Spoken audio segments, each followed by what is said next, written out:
Hello, hi, welcome again, y'all. We're gonna read Sir Gibbie, this book from the 1800s. I've got Leia with me. Leia.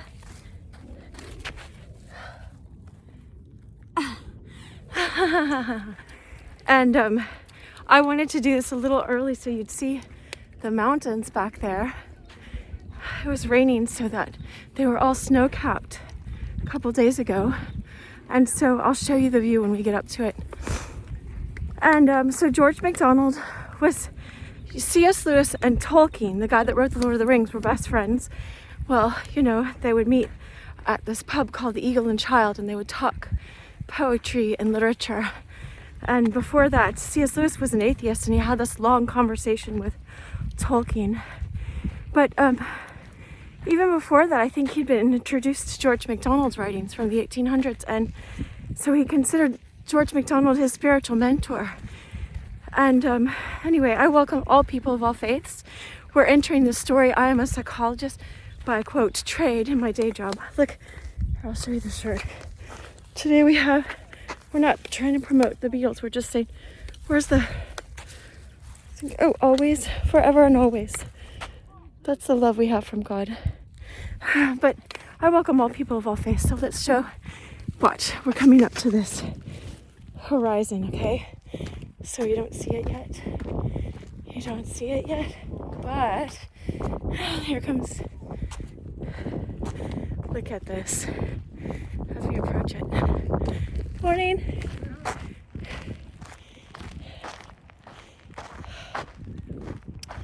Here it is, here's our view that we're always looking at. I can't zoom in on this side, or else I would, with this camera that I have today. All right, so we'll walk down to our spot so that other people take selfies up here, and I don't want to be in them, so I go down to this spot for us. It might be a little wet from the rain. I think I have a little bag that I sit on sometimes. All right, so welcome here. I always say just trust wherever we are in the book that you're here in this place for a reason, that it came up for you. Leia, come here. I gotta pick her up for this part because the brambles are so low. All right, we'll go this way. I think we're gonna go back this way. All right, so welcome. Let's get a spot so that the bushes aren't in our way as I set up the camera for us. All right, and I usually, here, this is good. Where's my rock? Here we go, Leia. Okay, so I started a little early so we'd see the view coming up. Look at this. It's all just expansive ocean. And if the wind's blowing, don't worry, we'll be in a lower spot right now so that it won't bother us. Okay. All right. I'll do a little review. So if you're just coming in on the playlist, sorry, you can fast forward a little bit.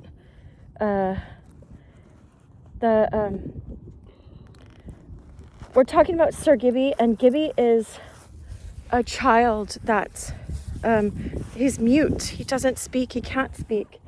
And he met his mother died shortly after he was born, and his father died from drink, from alcohol. And his father was a sir, you know, but he became a cobbler after that because he lost his way, and he would just spend his money on alcohol, sadly. But so Gibbie experienced something horrific in town, and so he left. And oh, I forgot to check if, hopefully it'll switch to this. I'll just let it be. I brought a headphone, but so I could move the camera, but anyway. sometimes it just starts it over or whatever, and I don't want it to do that because I have limited time when I get back. So I just upload this for us on these days. All right.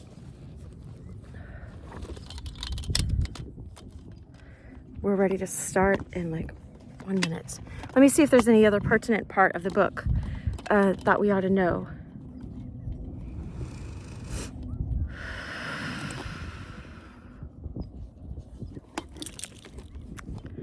In Psalm 41, it says, "Blessed are those who care for the needy and the poor, for God will care for them in their time of need," type of thing.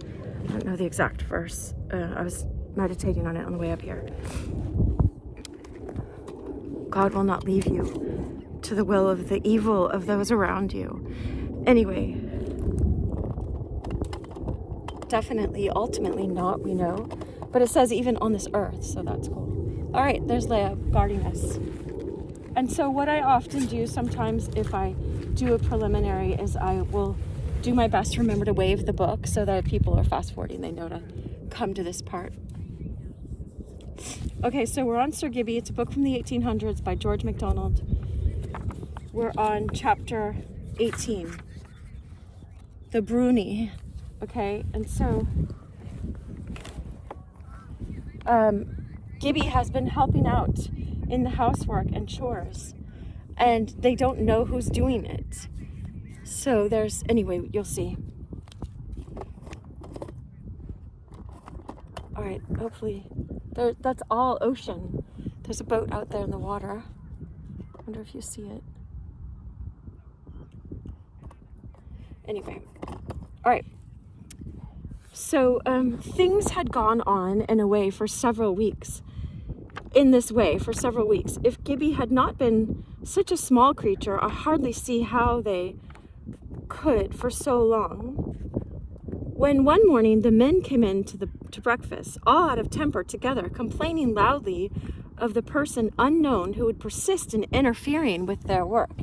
You see, they had all this pride in doing their own work because he was taking care of the horses in the stables too, brushing them and doing all the men's work, and that's what they were hired to do, so they really wanted to do that work. Anyway, let's see. I love that bird.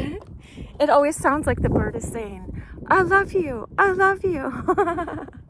Because that's what God is always saying to us. But anyway, right? Always and forever.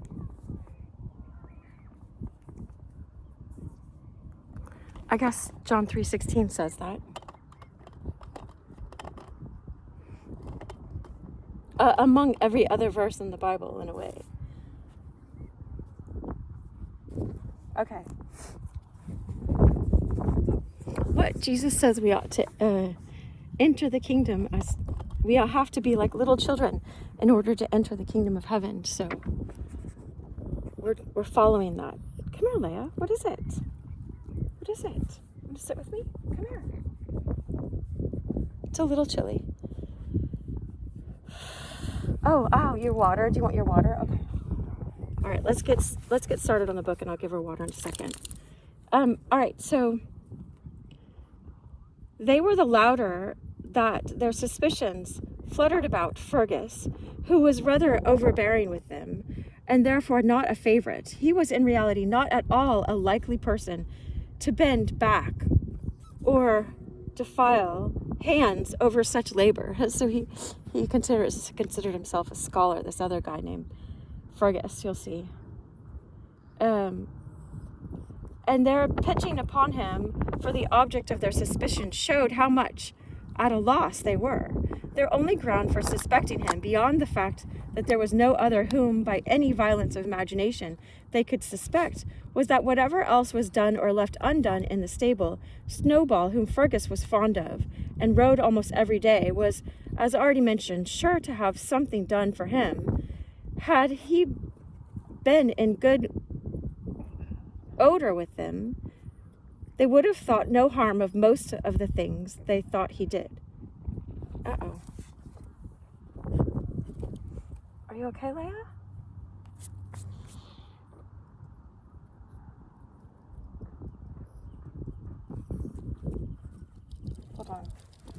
Where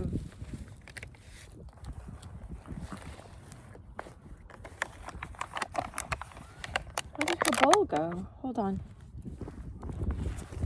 Sorry, domestic things. Oh, here it is. I'm gonna get her bowl. There you go, honey. Is this what you wanted? There you go.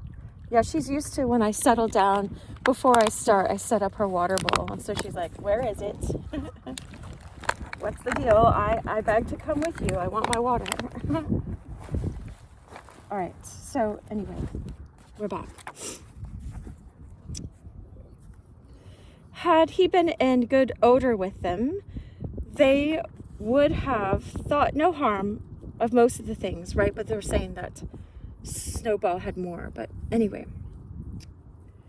But he carried himself high, they said, doing nothing but ride over the farm and pick out every fault he could find. You know how we do that sometimes if we're not doing the work. You know, we can find fault in other people's some stuff or whatever, and then it's like they can do the same anyway. It's better to just whatever. I won't preach. I don't plan to, at least. All right. To show how sharp he was and look as if he could do better than any of them, and they fancied that he carried their evil report to his father, and that this underhand work in the stable must be part of some sly scheme for bringing them into disgrace. And now at last had come the worst thing of all. Gibbie had discovered the corn bin, and having no notion but that everything in the stable was for the delectation of the horses, had been feeding them largely with oats. A delicacy with which, in the plenty of other provisions, they were very sparingly supplied, and the consequence had begun to show themselves in the increased unruliness of the more wayward amongst them. Gibbie had long given up resorting to the ceiling, and remained in utter ignorance of the storm that was brewing because of him. Like, he didn't know. You can't overfeed these horses for nothing, you know. They'll just learn to, you know, you're setting up a precedent that they just want oats whenever they want them for nothing.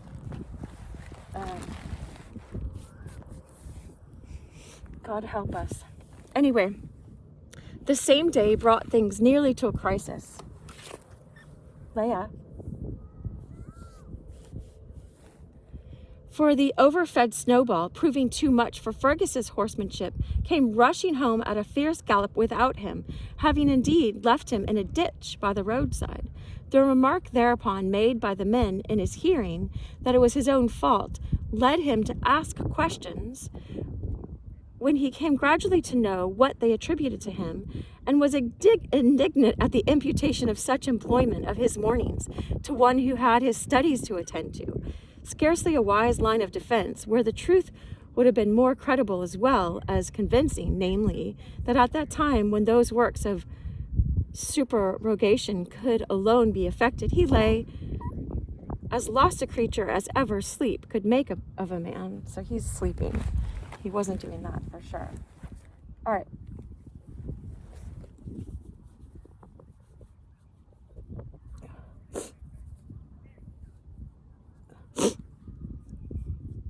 In the evening, Jean sought a word with Donald. Oh no, here it comes out, right? And expressed her surprise that he should be able to do everybody's work about the place, warning him it would be said he did it all at the expense of his own. But what could he mean, she said, by wasting the good corn to put devilry into the horses? Donald stared in utter bewilderment. He knew perfectly that to the men, suspicion of him was as impossible as one of themselves. Did he not sleep in the same chamber with them? Like, they all had a chamber where their beds were, I'm sure, because they were all workers of the farm. Could it be allusion to the way he spent his time when out with the cattle that Mistress Jean intended? He was so confused, looked so guilty as well as astray, and answered so far from any point in Jean's mind that she at last became altogether bewildered also, out of which chaos of common void gradually dawned on her mind the conviction that she had been wasting both thanks and material recognition of service, where she was under no obligation. So she kept giving him extra food, and he was actually giving it to Sir Gibbie, who had been doing all this work. But she didn't know that Sir Gibbie had been living in the barn, right, crawling down and cleaning up the kitchen and getting the fire ready and doing all these things, sweeping and dusting down the tables in the morning. All her job that he had seen her do, he had been doing this.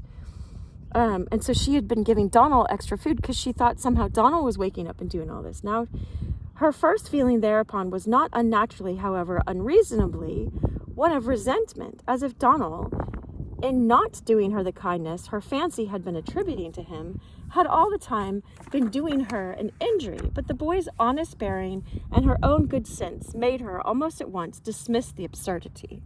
You know, like, don't punish him for not doing what she attributed to him, right? Then came anew the question, utterly unanswerable now, who could it be that did not only all her morning work, but with a passion for labor insatiable, part of that of the men also. She knew her nephew better than to imagine for a moment with the men it could be he. Fergus was her nephew. She knew it was not him. He, a good enough lad, she judged him, but not good enough for that. He was too fond of his own comfort to dream of helping other people. Wow. Like the verse in Psalm 41.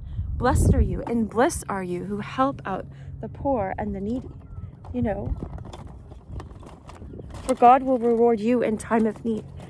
Let me do this.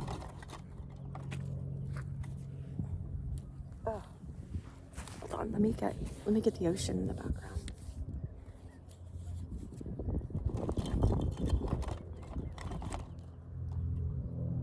Sometimes it's nice to see a friendly face. I don't care about my face being on the camera ever, but I don't know. I just think sometimes it's nice, you know.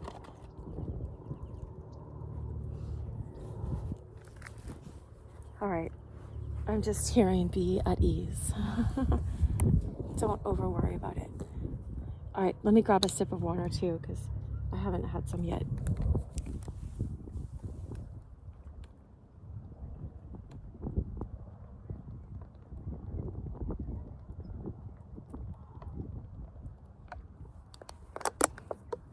Do you hear the birds in the background saying, I love you?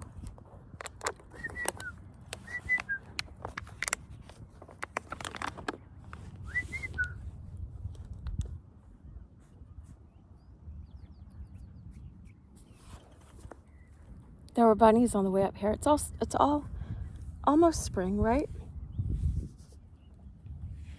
Anyway, who knows what season it is when you're getting this. I hope it's spring and summer in your life. Winter's a hard one sometimes. But it makes us stronger, doesn't it? All right, let's keep going. Or we'll never get through. We'll get through, right? God willing. God help us. All right. So, then came anew the question, utterly unanswerable now, who could it be that did not only all her morning work, but with a passion for labor insatiable, like what I was just reading this, and part of the men as well. Okay, so she knew it wasn't her nephew. He was too fond of his own comfort to dream of helping other people. But now, having betrayed herself to Donald, she wisely went farther and secured herself, a confidant. By placing full confidence in him, she laid open the whole matter, confessing that she had imagined her ministering angel to be Donald himself, and now she had not even a conjecture to throw at random after the person of her secret servant. Donald, being a Celt and a poet, would have been a brute if he had failed of being a gentleman, and answered that he was ashamed it should be another and not himself who had been her servant and gained her commendation. Wow, what a man. I'm thinking, what a man, what a man, what a mighty fine man, what a mighty good man. That's so sweet. He wished he had been her servant. That's so sweet. But he feared if he had made any such attempt, he would have but fared like the husband in the old ballad who insisted that his wife's work was much easier to do than his own, you know. But as he spoke, he saw a sudden change come over Jean's countenance. Was it fear, or what was it?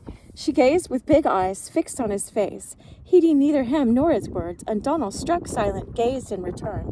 At length, after a pause of strange import, her soul seemed to return into her deep-set gray eyes. And in a broken voice, low and solemn, and fraught with mystery, she said, Donald, it's the brownie. Like a brownie, like a fairy, right? Because they're Celtic. They're up in the Highlands, right? In Scotland. And Ireland's not far from there. And so anyway,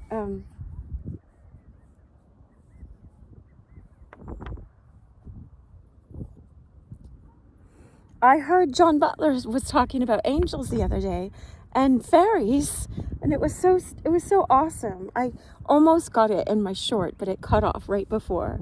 Maybe for a reason. Maybe not everyone would understand the reference. Anyway, if you read I think Fantastes by George MacDonald. Fantastes, or the other one. He's on the border of fairyland and that. And anyway, I mean, the animals can talk in C.S. Lewis's Narnia books. Some people think the animals did used to be able to talk. I don't know who thinks that. Whatever.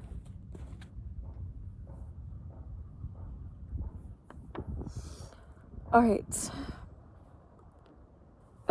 Donald's mouth opened wide at the word, but the tenor of his thought, it would have been hard for him to determine. Celtic in kindred and education, he had listened in his time to a multitude of strange tales, both indigenous and exotic, and Celtic in blood, had been inclined to believe every one of them, for which he could find the least raison d'être. I hope I said that in the French well enough, but at school he had been taught that such stories deserved nothing better than mockery. Don't mock other people's stories. Watch in The Lord of the Rings. It's the old wives' sayings. You know, the king's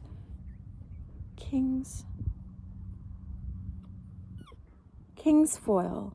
The hand of the kings will be the healing of the people. And this pig's weed plant, right? There's this plant that healed from death. Plant. It smells so good. Wow. Saved, the princess, I forgot, Theoden's niece, and Arwen, is that her name? Anyway, and Merryweather, or was it Pippin? I can't remember which of them got. We're in the House of Healing. And Faramir, I think he was healed by it as well. Yes. Aragorn had to come in and boil this leaf and give them the fumes of it for the clearing out of the dark. The dark. Oh, no. Leia's vomiting something. That's gross. Sorry about that.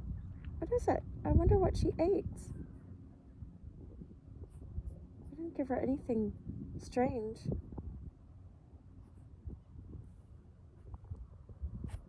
Anyway, sorry about that. It's domestic life. All right, we're talking about farm animals here too. So, okay. Come here, Leia. Don't go back. Come here. I'll give you... I thought her stomach was rumbling. I'll have to ask. My son fed her yesterday, but just usually dog food. Anyway.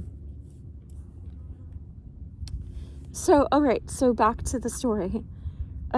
So they taught him at school. Of course they teach him at school to mock such things. Anyway. That to believe them was contrary to religion and a mark of such weakness as involved blame. Nevertheless, when he heard the word bruni issued from a face with such an expression as Jean's then wore, his heart seemed to give a gape. in his bosom, and it rushed back upon his memory how he had heard certain old people talk of the brownie that used, when their mothers and grandmothers were young, to haunt the mains of Glashruach.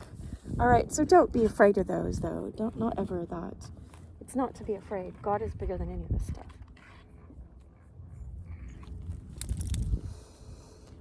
His mother did not believe such things. Oh, good. But she believed nothing but her New Testament. Wonderful, wonderful. Okay, that's awesome that George MacDonald put this in here. That's so wonderful. And what if there should be something in them?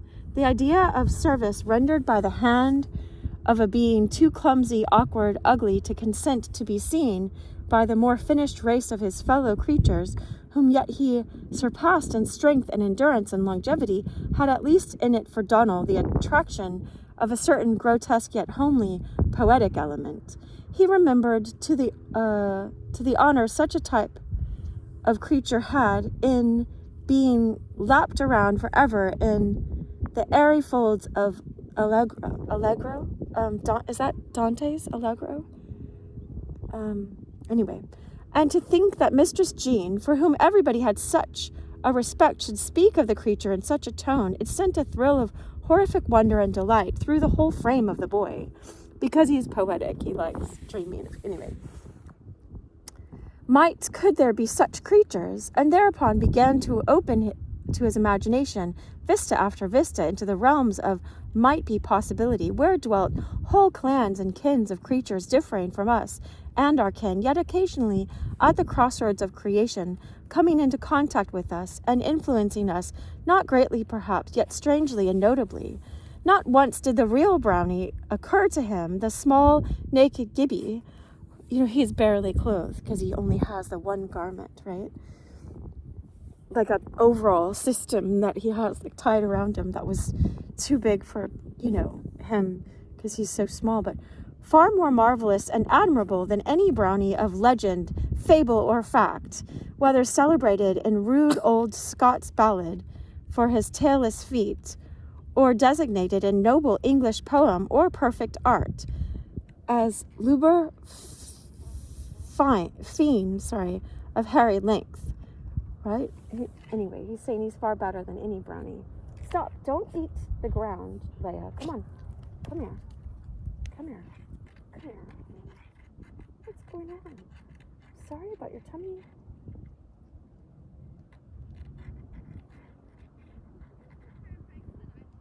No wonder she wanted the water.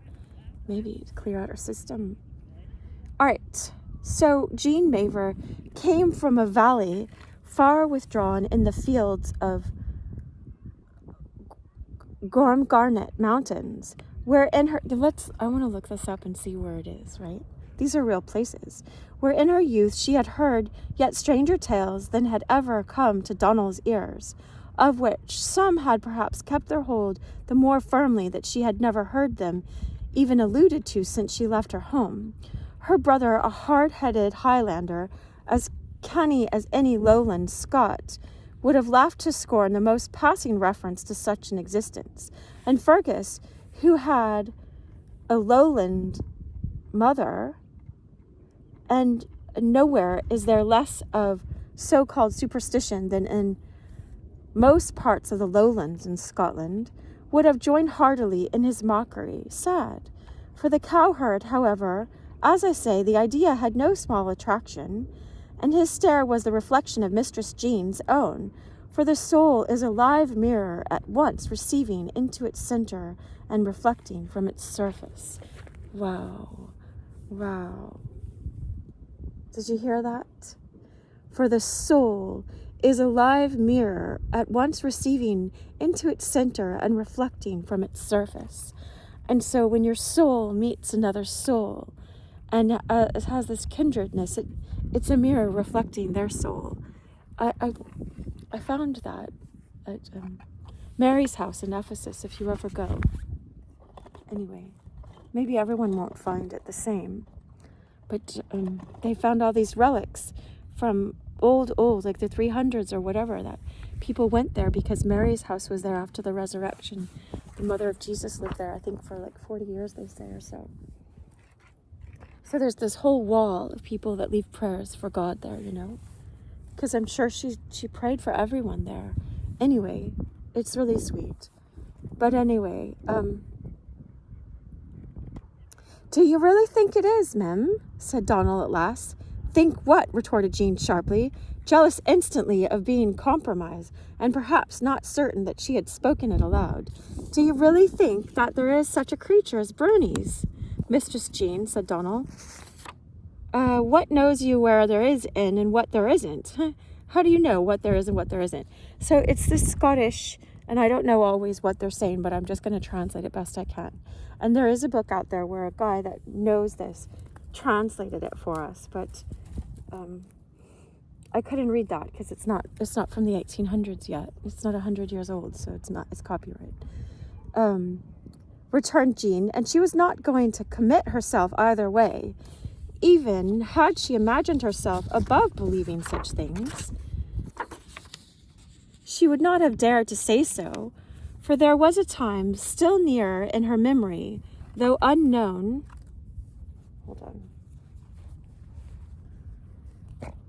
To any now upon the farm except her brother, when the mains of Glashruach was the talk of Daurside because of certain inexplicable nightly disorders that fell out there.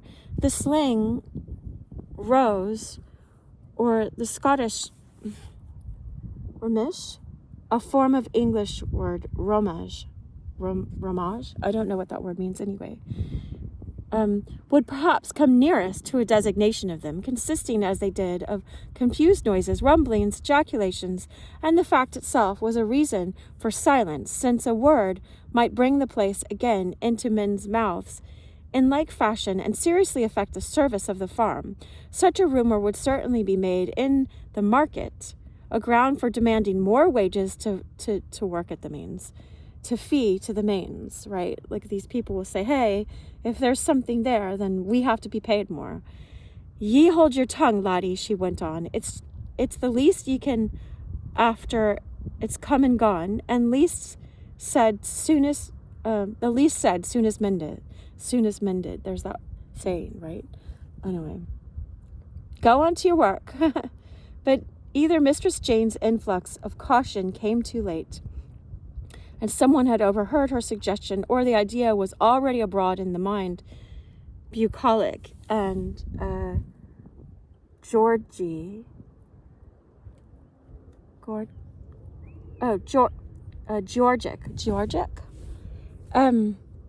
that very night it began to be reported upon the near farms that the mains of Glashruach was haunted by a brownie who did all the work for both men and maids, a circumstance productive of different opinions with regard to the desirableness of a situation there, some asserting they would not flee to it for any amount of wages, and others answering they could desire nothing better than a place where the work was all done for them.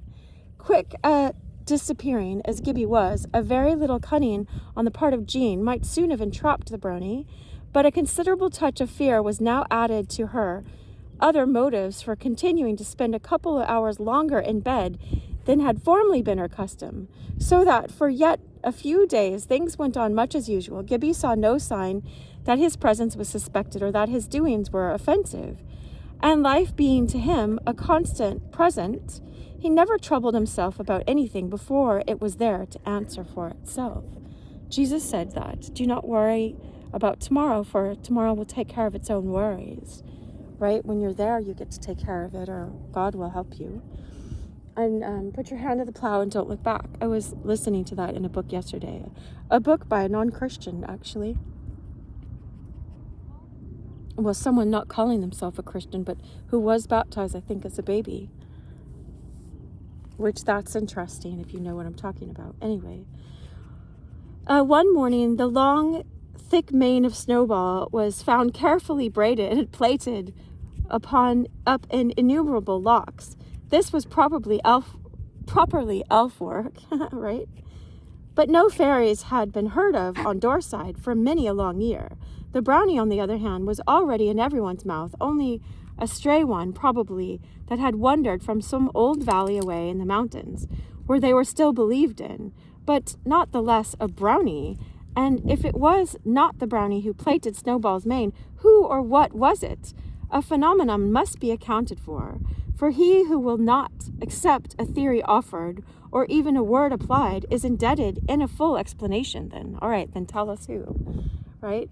The rumor spread in long, slow ripples till at last one of them struck the membrana temporani of the Lord, right? The Lord of Glashruach, where he sat at luncheon in the house of Glashruach.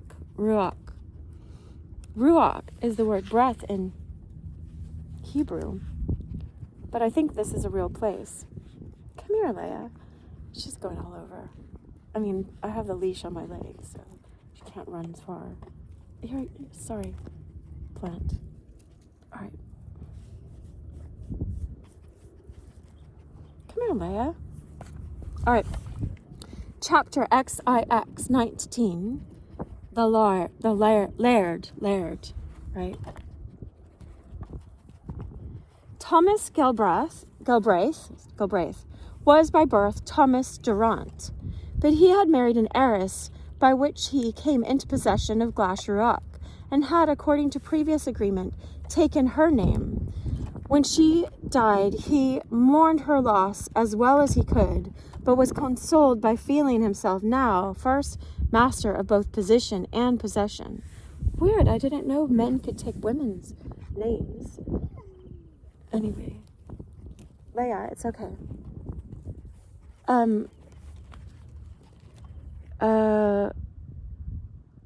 When the ladder by which he had attained them was removed, so he attained it through marriage to her, but now she's gone. It was not that she had ever given him occasion to feel that marriage and not inheritance was the source of his distinction in the land, but that having a soul as keenly sensitive to small material rights as it was obtuse to great spiritual ones, he never felt the property quite his own until his wife was no longer within sight. So he didn't have spiritual depth, and he had like an ego. You'll see. He had been a little more sensitive still. Had he been a little more sensitive still, he would only, he would have felt that the property was then his daughter's, and his only through her. But this he failed to consider. Mrs. Galbraith was a gentle, sweet woman who loved her husband, but was capable of loving a greater man better. Like, had he been a greater man? God help us all. Hold out for the greater man. If you're a woman, I pray that for you. If you're a man, unless you're married, then just bless God for the wife or husband you have. Thank you, God, for the husband or wife this person has. Let them love them deeply. I pray, Lord, in Jesus' name, amen. All right. That's a little nod for anyone on the kingdom spouse journey type of thing. That her love would have been bigger, right? Okay, so I'm going to read that sentence again. Mrs. Galbraith was a gentle, sweet woman who loved her husband, but was capable of loving a greater man better. God can make them into a greater man, so no pressure. God can make each of us into a better person. That's so funny. I'm hearing that. It's just because it's the line, I think, the Pearl Jam song. Can't find a better man. And then from a TV show, it says, be a better man than your father. Not our heavenly Father. That's our goal. Christ embodied that. So Christ shows us always how to be a king in our own lives, because we're called to be kings and priests. I've got lots of videos on that, though, because he's the King of Kings, and the Good Shepherd shows us how to shepherd others well by kindness and caring and courage. Come on, Leia, come back. She's looking in the bushes for something. Anyway,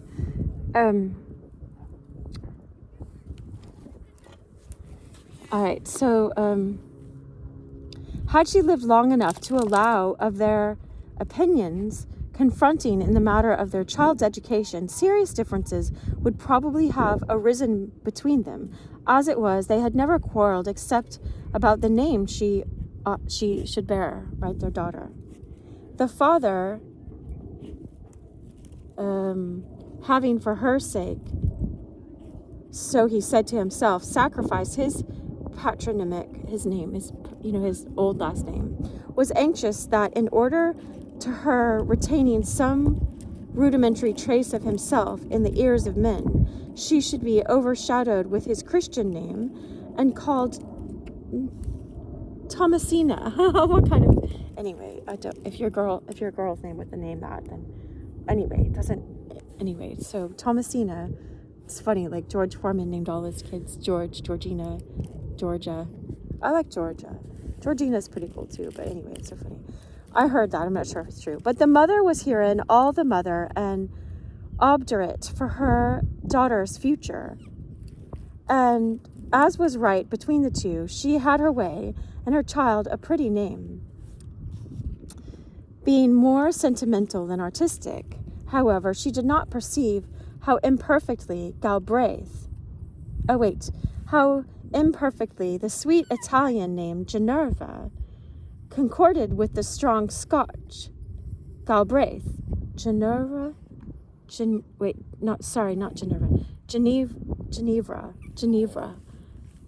her name. Oh, sorry, Leia. She's caught up in the bushes. Leia.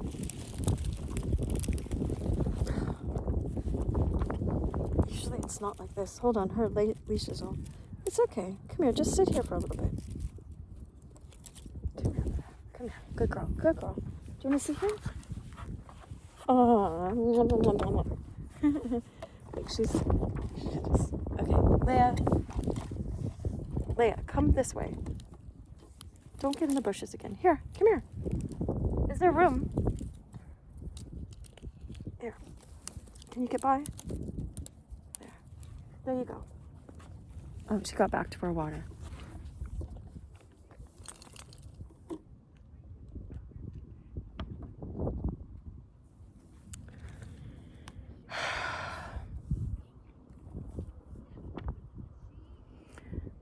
Ginevra concorded with the strong Scotch Galbraith, so she's Ginevra Galbraith. Her father hated the name, therefore invariably abbreviated it after such a fashion as rendered it inoffensive to the most conservative of Scottish ears, and for his own part, at length, never said Jenny without seeing and hearing the meaning Jenny with Jenny instead of Genny, Ginny. As Jenny, indeed, he addressed her in the one or two letters, which were all he ever wrote to her, and thus he perpetuated the one matrimonial difference across the grave. Wow. Anyway.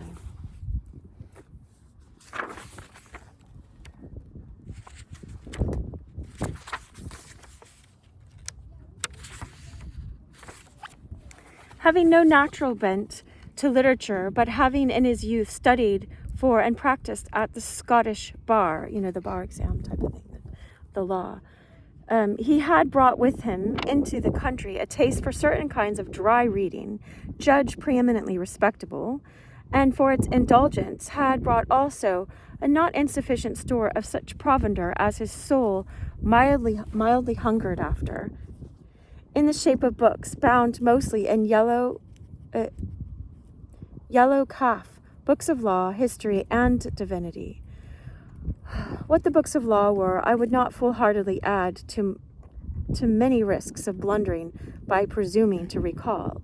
The history was mostly Scottish or connected with Scottish affairs. The theology was entirely of the New England type of corrupted Calvinism, so not Calvinism but corrupted,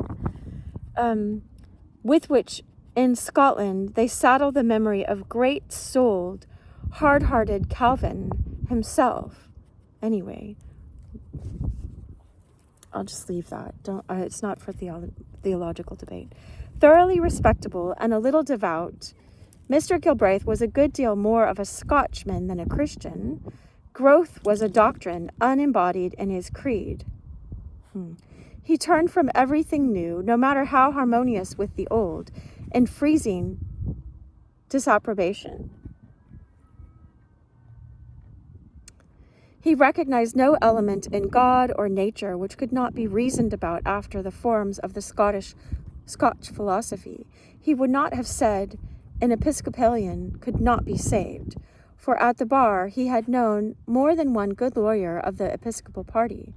But to say a Roman Catholic would not necessarily be damned would to his judgment have revealed at once the impending fate of the rash asserter. Anyway, in religion he regarded everything not only as settled, but as understood, but seemed aware of no call in relation to truth, but to bark at anyone who showed the least anxiety to discover it. What truth he held himself, he held as a sack holds corn, not even as a worm holds earth. Wow. So he just, anyway, I hope that explains. He just didn't care much for it. Let me think. He would not have said an Episcopal.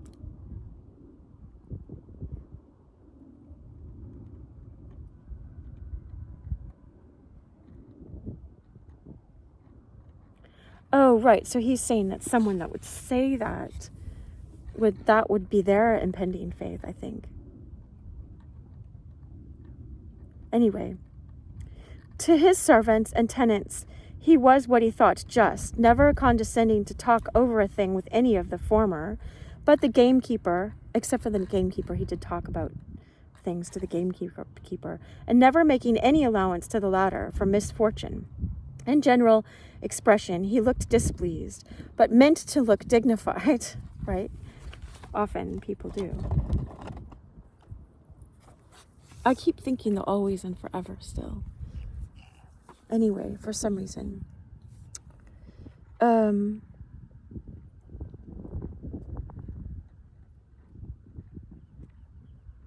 So he was trying to look dignified. It's basically describing someone all ego. No one had ever seen him wrathful, nor did he care enough for his fellow mortals ever to be greatly vexed. At least he never manifested vexation otherwise than by a silence that showed more of contempt than suffering. In person he was very tall and very thin, with a head much too small for his height, a narrow forehead above which the brown hair looked like a wig, pale blue, ill-set eyes that seemed too large for their sockets, consequently tumbled about a little, and were never at once brought to focus, a large but soft-looking nose, a loose-lipped mouth, and very little chin. He always looked as if consciously trying to keep himself together. He wore his shirt collar unusually high, yet out of it far shot his long neck, notwithstanding the smallness of which his words always seemed to come from a throat much too big for them. He had greatly the look of a hen, proud of her maternal experience, and silent from conceit of what she could say if she would. So much better would he have done as an underling than as a ruler, as a journeyman even than a master, that to know him was almost to disbelieve in the good of what is generally called education. His learning seemed to have taken the wrong fermentation and turned to folly instead of wisdom, but he did not do much harm, for he had a great respect for his respectability. Wow. Perhaps if he had been a craftsman, he might have even done more harm, making rickety wheelbarrows, asthmatic pumps, ill-fitted window frames, or boots with a lurking divorce in each welt. He had no turn for farming, and therefore let all his land, he lent it out to farmers and got, crops and money in for it, whatever. Yet liked to interfere, and so much as possible kept a personal jurisdiction. There was one thing, however, which, if it did not throw the laird into a passion, nothing, as I have said, did that, brought him nearer to the outer verge of displeasure than any other, and that was anything whatever to do which he could affix the name of superstition, right? There you go. The indignation of better men than the laird, with even a confessedly harmless superstition, is sometimes very amusing, and it was a great point, of Mr. Galbraith's poverty-stricken religion. He didn't have a very rich understanding of real religion, right? So it's poverty-stricken. to denounce all superstition, however diverse in character, with equal severity, to believe in the second sight, for instance, that we have inner vision, or any form of life as having the slightest relation to this world except that of men, that of animals, and that of vegetables, was with him wicked, antagonistic to the Church of Scotland, and inconsistent with her perfect doctrine, right? Even though, like Paul said, he was taken up to the second or seventh heaven, or he doesn't know which, I can't remember which one he said, And Peter, when he knocked at the door, when he was released from the prison, when Rhoda answered the door, and she forgot to open it for Peter, she said to them, all the disciples, or whoever was there, like, Peter's at the door, and they said it must be his angel, because he's in jail. So what is that? You know what I mean? But it was Peter, actually. So anyway, and angels came and visited, even Abraham, right? And Sarah, and they held the hands of Lot and his wife and his 2 daughters to carry them out of Sodom and Gomorrah. Anyway, so it's in the Bible, but anyway. The very word ghost would bring upon his face an expression he meant for withering scorn, and indeed it withered his face, rendering it yet more unpleasant to behold. Coming to the benighted country then, with all the gathered wisdom of Edinburgh and his gallinaceous cranium, and what he counted a vast experience of worldly affairs besides, he brought with him also the firm resolve to be the death of superstition, at least upon his own property.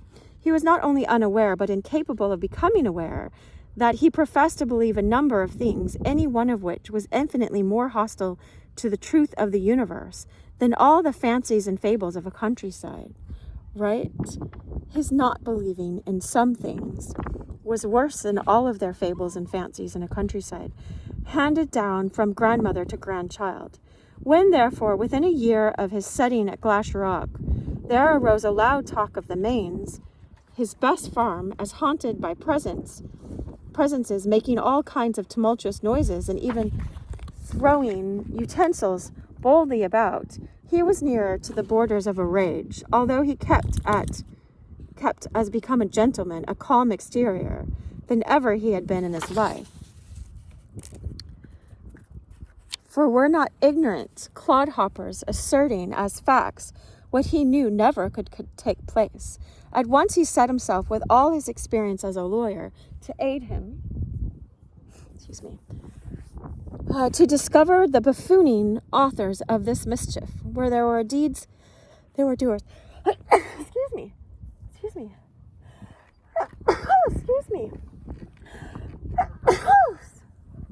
okay. Leia's like, what's going on? Where there were deeds, there were doers, right? This is what he says.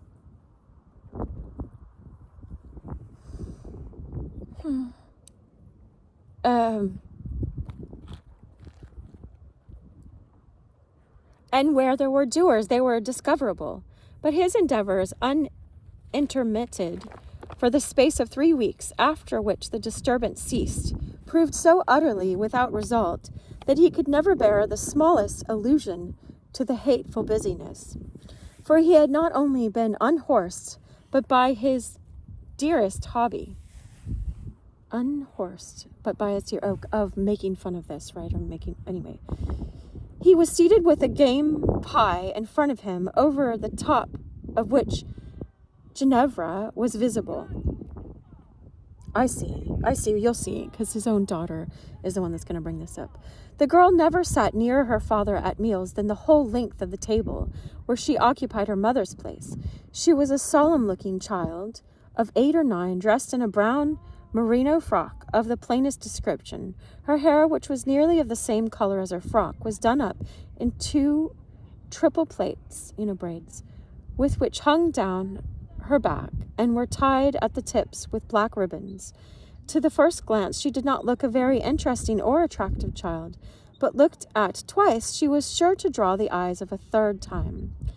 She was undeniably like her father, and that was much against her at first sight. But it required only a little acquaintance with her face to remove the prejudice, for in its composed, almost resigned expression, every feature of her father's seemed comparatively finished and settled into harmony with the rest. Its chaos was subdued, and not a little of the original underlying design brought out. Resigned expression, every feature of her father seemed comparatively finished and settled into harmony. Okay. The nose was firm and mouth modeled, the chin larger, the eyes a little smaller, and full of life and feeling. The longer it was regarded by any seeing eye, the child's countenance showed fuller of promise, or at least of hope. Gradually the look would appear in it of a latent sensitive anxiety. Then would dawn a glimmer of longing question, like saudade, or not galastonite. What's the other word? I can't say it. Sengschwit. It's like that longing. In Portuguese, it's saudade. In German, it's, I don't know how to say it, but it looks like SANGSUICHT maybe? I don't know. It's the word for longing that C.S. Lewis talks about a lot. Anyway, I'm just guessing. Then would dawn a glimmer of longing question. And then all at once, it would slip back into the original ordinary look, which, without seeming attractive, had yet attracted. Her father was never harsh to her, and yet she looked rather frightened at him. But then he was cold, very cold, and most children would rather be struck and kissed alternatively than neither, have someone be so cold to them all the time. And the bond cannot be very close between father and child when the father has forsaken his childhood, right? What is it, Leia? The bond between any two is the one in the other. It is the father in the child and the child in the father that reach to each other eternal hands. Well, let me read that again. That's so beautiful. The bond between any two is the one in the other. It is the father in the child and the child in the father that reach to each other eternal hands.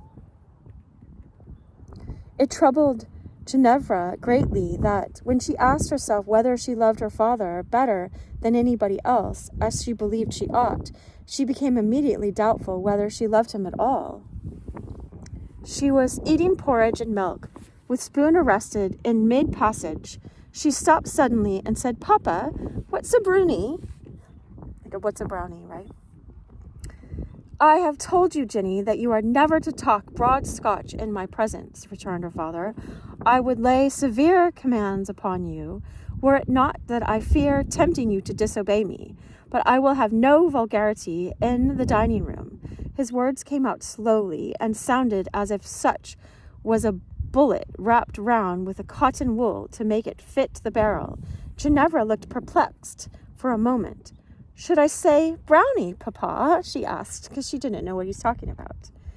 "How can I tell you what you should call a creature that has no existence?" rejoined her father. "If it be a creature, Papa, it must have a name," retorted the little logician with great solemnity, right? Mr. Galbraith was not pleased, for altogether the logic was good, it was against him. "What foolish person has been insinuating such contemptible superstition into your silly head?" he asked. What is it, Leia? Leia, they're just taking pictures. To your silly head, right? He asked. "Tell me, child," he continued, "that I may put a stop to it at once." He was rising to ring the bell, that he might give the orders consequent on the information he expected. He would have asked Mammon to dinner in black clothes and a white tie, right? People that worshipped money and materiality. Just dress them up in a black tie and they're welcome there, but not a question about anything of other realms, right? You'll see. Wow. But on superstition, in the loveliest garb, would have loosed all the dogs of Glashruach to hunt her from the property. Her next words, however, arrested him, and just as she ended, the butler came in with fresh toast. They say, said Ginevra, anxious to avoid the forbidden Scottish, therefore stumbling sadly in her utterance, there's a brownie at the mains, who does all the work.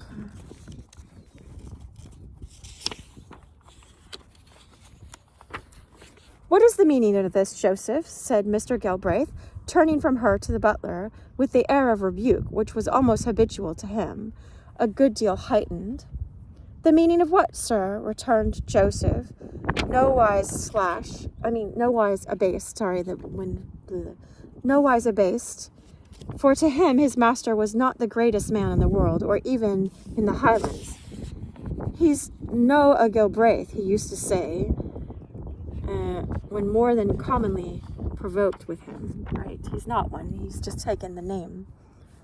Anyway. I ask you, Joseph, answered the laird, what this outbreak of superstition imports. You must be aware that nothing in the world could annoy me more than that Miss Galbraith should learn folly in her father's house. That staid servants, such as I had supposed mine to be, should use their tongues as if their heads had no more in them than so many bells hung in a steeple, is to me a mortifying reflection, right? He's just mad that they told his daughter something. We're almost at the end of this chapter, so we'll finish this chapter. Tongues as well as clappers was made to wag, sir, and wag they will, so long as there's a string hanging about both lungs, answered Joseph. So as long as there's a story going, as long as people have lungs, they're going to, right? As long as the toe, and then you put string in parentheses. The forms of speech he employed were not unfrequently obscure to his master, and in that obscurity lay more of Joseph's impunity than he knew.